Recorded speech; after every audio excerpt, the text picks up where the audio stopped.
Hello guys, welcome back to educational stream. और आज हम आ गए हैं क्लास 9 के हिस्ट्री चैप्टर 1 पर। ठीक है, और ये है क्या, इसका एक पार्ट जिसमें हम किसके बारे में, वुमेन हैव रेवोल्यूशन के बारे में बात करेंगे। क्या वुमेन्स के पास भी एक क्या था, रिवॉल्यूशन।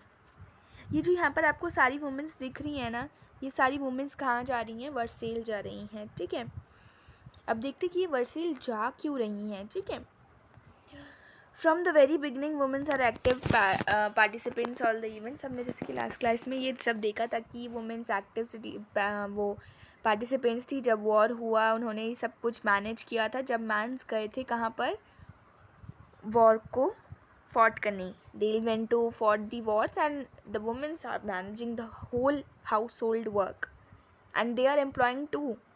ठीक है, और हमने ये पढ़ा था कि वुमेन्स को जो है उनको पढ़ने का अधिकार नहीं है। कुछ जो नोबल्स की जो डॉटर्स हैं, they can study and after their studies they have to get married. In order to discuss voice their interest, women started their own political clubs. अब क्या हुआ है, वुमेन्स ने अपने क्लब स्टार्ट कर दिया है वो, क्योंकि womens too want their revolution, they too want their rights. ठीक है, about 60 women's club came up in different French cities. The Society of Revolution and Republican Women's was the most famous of them. ये हाँ जो है ना, ये देखो, इसको नोट कर लो। तो the society of revolutionary and Republican women, ये उनका one of the most famous कह सकते हैं सोसाइटी था। One of their main demands was that women enjoy the same political rights as men. Women चाहती थी कि जो वुमेन्स थी ना हमारी, वो ये चाहती थी कि जितने भी पॉलिटिकल राइट्स, कैसे राइट्स, पॉलिटिकल राइट्स किनको दिए गए हैं, मैंस को दिए गए हैं, वही सारे राइट्स किनको दिए जाएं, वुमेन्स को भी दिए जाएं। वुमेन्स जो थी ना, वो 1791 के कॉन्स्टिट्यूशन से बहुत ज़्यादा डिसअपॉइंटेड थी, क्योंकि उन्होंने उनको और कम करके पैसिव सिटीजन्स बना दिया था।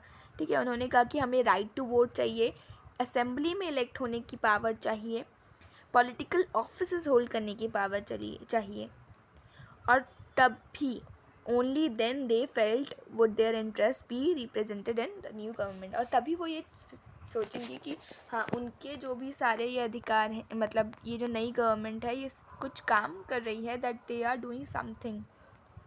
ठीक है, in the early year the revolutionary government did introduce laws that help improving the lives of women. अब क्या होता है, गवर्नमेंट कुछ ऐसे लॉज इंट्रोड्यूस करती है जिससे किनको फ़ायदा होता है, वुमेन्स को बहुत ज़्यादा बेनिफिट होता है। ठीक है, together with the creation of state school, schooling was made compulsory for all girls. अब क्या हो गया, स्कूलिंग कंपलसरी हो गई सारी गर्ल्स के लिए, और उनके फादर अब उनको फोर्स नहीं कर सकते थे मैरिड होने के लिए। ठीक है, मैरिज अब एक कॉन्ट्रैक्ट बन गया है जिसमें कभी भी कोई फ्रीली आ सकता है। ठीक है, और डाइवोर्स को अब लीगल बना दिया गया है कि womens can also applied as well as man, और वुमेन्स भी डिवोर्स ले सकती हैं। Womens could now train for jobs, could become artist और रन स्मॉल बिजनेसेस। अब वुमेन्स को सारी राइट्स दे दिए गए हैं। ठीक है, वुमेन्स अब के बाद वुमेन्स जो है ना, they can hold, they'll train for jobs, they could become artists, and they'll to run small businesses. Women's struggle for equal political right however continue during the region of terror. जो women's का right to मतलब equal political right का जो था ना, ये reason of terror के time पे भी चला। जो नई गवर्नमेंट थी, उसने एक इशू किया लॉ, किस लिए, वुमेन क्लब्स की क्लोजर के लिए, और बैन कर दिए जो भी पॉलिटिकल एक्टिविटीज़ जो भी ये लोग चलाते थे। कौन चलाते थे ये सब, वुमेन्स जो ये चलाती थी उनके लिए, उनका ये बैन कर दिया। Okay, women struggle for political rights however continued. Womens का जो ये था ना, वुमेन्स का जो ये चल रहा था स्ट्रगल, ये ऐसे ही चलता रहा रीजन ऑफ टेरर में जो नई गवर्नमेंट थी उसने बहुत सारे लॉज इशू किए, इनका ये बैन वैन कर दिया, ठीक है।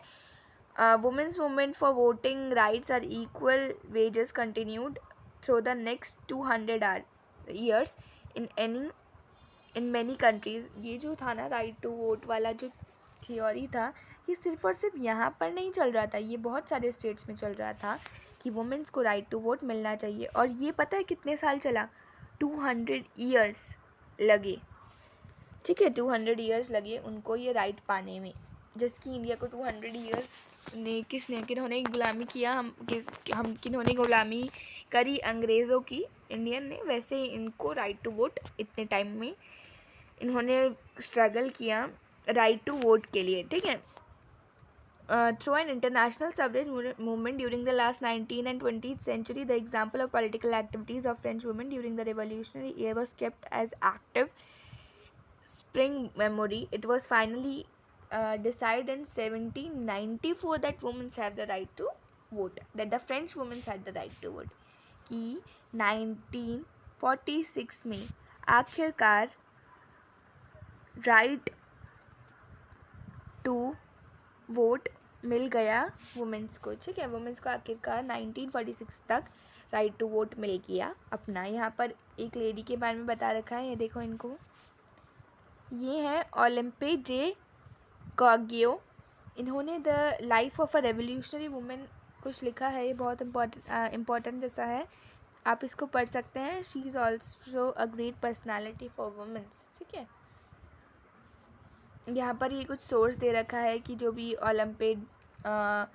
ओलंपे जे गॉगियो ने जो डिक्लेरेशन किया, बेसिक राइट जो होने चाहिए किन के लिए, वुमेंस के लिए, जो सेटअप होने चाहिए उनके लिए, जो भी था, ये सब है, आप इनको रीड कर सकते हैं, ठीक है। ये सब वही है। यहाँ पर आप देखो women's queuing up at a bakery, यहाँ पर आप देख रहे हो वुमेंस हैं, सब ज़्यादातर वुमेंस और each and every participant in this queue are women's are the biggest participants of this. अब abolition of slavery आ गया है। one of the most revolutionary social form of Jacobean regime was the abolition of slavery. जो हमारी Jacobian government थी ना, उसका जो सबसे बड़ा बोल सकते सोशल रिफॉर्म था वो था स्लेवरी को अबॉलिश करना। Abolition of slavery is their biggest achievement. जब उन्होंने अबॉलिशन ऑफ स्लेवरी किया ना, यही इन्होंने सबसे अच्छा काम किया था, ठीक है। यहाँ पर ये बता रखा है कि देखो, यहाँ पर ये बता रखा है कि कैसे करके ये जो स्लेव्स है ना, इनको कैसे इधर से उधर करा जाता था। और ये जो स्लेव ट्रेड है ना, ये एक ट्रायंगुलर स्लेव ट्रेड, रुको थोड़ा सा इसको मैसेज से ठीक करते हैं। ये जो स्लेव ट्रेड चल रहा था ना, ये एक ट्रायंगुलर स्लेव ट्रेड था। यहाँ पर देखो, so this was made by a triangular slave trade. और ये स्लेव ट्रेड, यहाँ पर ये ट्रायंगुलर स्लेव ट्रेड है, और ये किन किन के बीच में चल रहा है? यूरोप, अफ्रीका के बीच में एंड अमेरिका के बीच में चल रहा था ये triangular slave trade.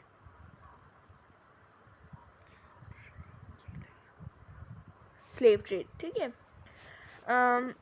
The slave trade begin in 17th century। आपका MCQ में आ सकता है कि स्लेव ट्रेड कब हुआ? 17th century से वो स्टार्ट हो गया। French merchant sailed from the ports of Bordeaux और needs to the African coast, okay. The African coast where they bought slaves from local chieftains. Brand and sick, the slaves were packed tightly into ships for 3 or 2 months और इनको इधर से उधर explore किया जाता था, ठीक है। अब यहाँ पर क्या होता है ना, आप देखोगे तो यहाँ पर क्या होता है कि जो ये स्लेव ट्रेड बंद हो गया था ना, ये वापस से स्टार्ट हो जाता है। और ये किसकी कहने पर स्टार्ट होता है? ये स्टार्ट होता है नेपोलियन बोनापार्टे के कहने पे, ठीक है। नेपोलियन बोनापार्टे इसको फिर से स्टार्ट कर देता है, ओके।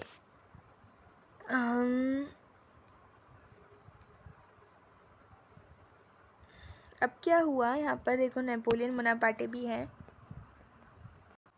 जिसने इसको वापस से इंट्रोड्यूस कर दिया। ये देखो, Napoleon reintroduce slavery, plantation owners understood their freedom as including the right to enslave African economic interest. Slavery was finally abolished in 1848. आप ये याद रख सकते हैं कि कभी abolished हुई थी, 1848 में abolished हुई थी, क्योंकि हमारा जो MCQ है उसमें आपसे ये क्वेश्चंस पूछे जा सकते हैं, ठीक है, कि स्लेवरी कब abolish हुई थी, कैसे abolish हुई थी। ओके, ठीक है, तो ये आप याद कर सकते हैं, जो भी यहाँ पर जो भी ये आते हैं ना डेट्स वेट्स, ये आप इनको याद कर लीजिएगा। ओके, अब नेक्स्ट पे चलते हैं। The revolution and every day life, जो रेवोल्यूशन वो हर दिन कर रहे हैं वो पे, इसको हम नेक्स्ट वीडियो में नेक्स्ट वीडियो में पढ़ते हैं इसको। Till then stay connected guys, keep learning. Thank you very much. If you like it, do share, like, subscribe and comment. Okay, this video is presented by educational stream. If you have any doubt, do comment. Thank you.